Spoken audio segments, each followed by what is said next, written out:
ลูกให้มันถั่วดูแล้ว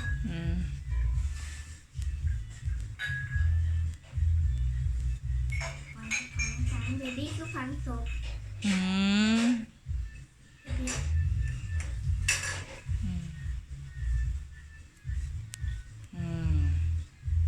ไปโปว้าว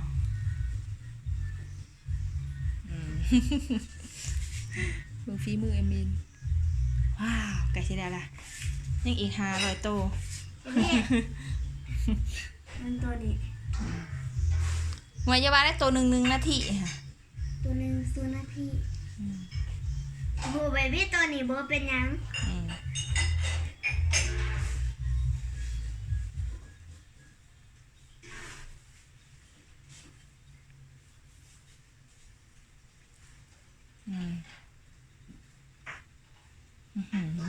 แต่แสบ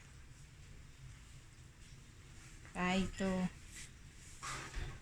เมื่อยเราบอกเด้อแม่เราบอกก็แล้วเราว่าปาน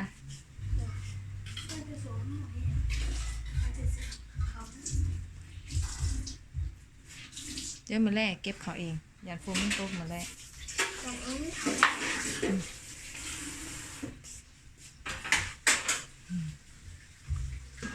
เจ้าอยากจ้างปะ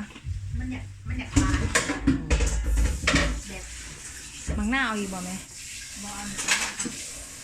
เย็ดยังไงทอด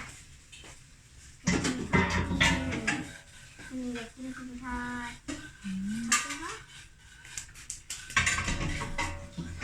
ว้าวตัวนี้โมมี่ฮาร์ดเลยนี่